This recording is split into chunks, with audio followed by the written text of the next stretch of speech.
کہ جس علم کی رب بات کرتا ہے یا جس علم کی بات آپ صلی اللہ علیہ وسلم نے کی اور تلقین کی مسلمانوں کو علم حاصل کرنے کی، بلکہ اسے فرض کر دیا مسلمان پر کہ خواہ وہ مرد ہے یا عورت، ہر مسلمان پر علم کا حاصل کرنا فرض ہے۔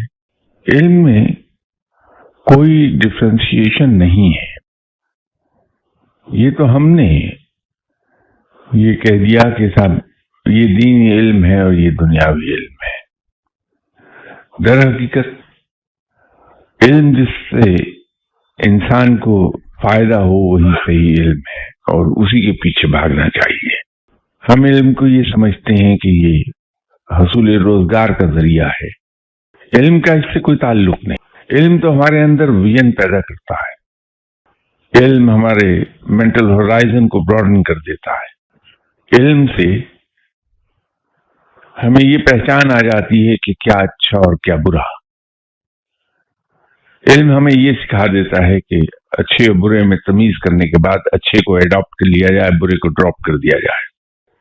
یہ علم ہی ہے جس کے ذریعے سے انسان میں فہم و فراست، عقل و تدبر پیدا ہوتا ہے، اور جب وہ فہم و فراست اور عقل و تدبر حاصل ہوتا ہے انسان کو، تو پھر اس کے اندر ایک تمیز پیدا ہوتی ہے کہ اچھوں میں سے سب سے اچھا کیا۔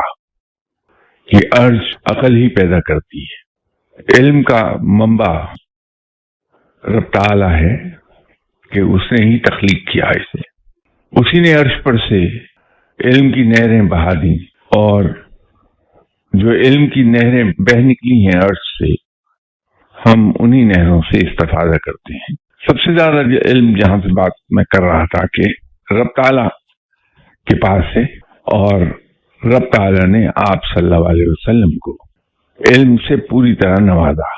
رب تعالی نے آپ صلی اللہ علیہ وسلم کو رموز اسرار کائنات تک عطا فرما دیے۔ یہ جو حروف مقطعات ہیں وہ کیا ہیں؟ یہ کائنات کے اسرار کے رموز ہیں، وہ آپ صلی اللہ علیہ وسلم کو عطا ہو گئے تھے، اور آپ صلی اللہ علیہ وسلم نے اپنے آپ کو علم کا شہر کہا، اور حضرت علی کرم اللہ وجہہ کو علم کے شہر کا دروازہ۔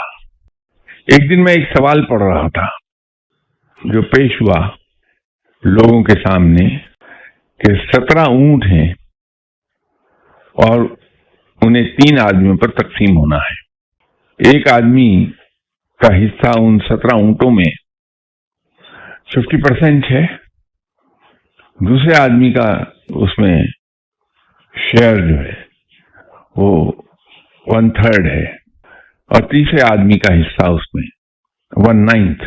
اب وہ 17 کیملز کی تقسیم کسی سے ہو نہیں پا رہی تھی۔ مدینہ کے رہنے والوں نے یہ کہا کہ اس کیس کو حضرت علی کرم اللہ وجہہ کے حضور پیش کر دیا جائے، وہاں سے حل مل جائے گا۔ تو معاملہ پیش کیا گیا جناب حضرت علی کرم اللہ وجہہ کی خدمت میں۔ آپ نے اپنے غلام کمبر سے کہا کہ میرا ایک اونٹ لا کے ان 17 اونٹوں میں شامل کر دیں۔